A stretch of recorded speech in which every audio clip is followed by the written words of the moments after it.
What is religious trauma syndrome? Well, religious trauma syndrome is a result of a spiritual or religious abuse situation, normally at the hands of an authoritarian religious figure whose abuse of religious doctrines for their own self-serving ends causes trauma. Essentially, being a member of a cult or being brought up in a cult. Religious trauma can lead to individuals believing that they're inherently bad or they're morally corrupt, to the point that it detrimentally affects their self-worth and their self-esteem, and eventually leads to feelings of extreme shame and guilt. Now, religious trauma normally occurs in response to a twofold trauma situation.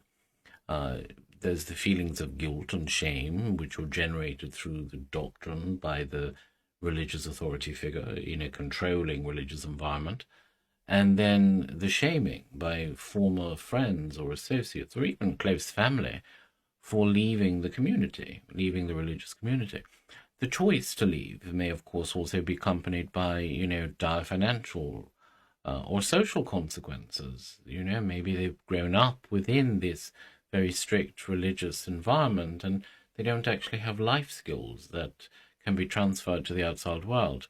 So, of course, breaking away from rituals and beliefs that you've held for such an incredibly long time is in and of itself a very traumatic experience. Now, there are many and varied symptoms associated with religious trauma, far too many to be listed here because they change from individual to individual.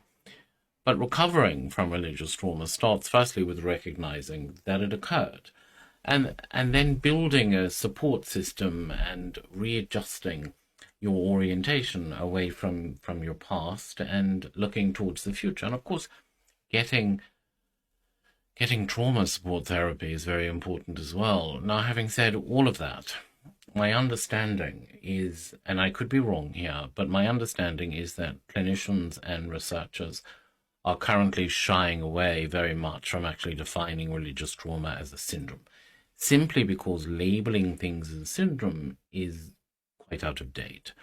Basically, the term comes from a time when they wanted to pathologize literally everything. They wanted everything to fall neatly into a little box. And so things were labeled without proper clinical research or psychological justification. Now, in order to be a syndrome, you would have to present with a cluster of symptoms that would replicate across the majority of people presenting with it.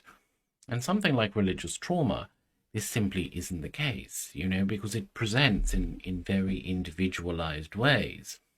Now, in my own opinion, religious trauma is just that. It's trauma. It doesn't fit neatly into a little box, and it certainly doesn't present in the same way in everyone.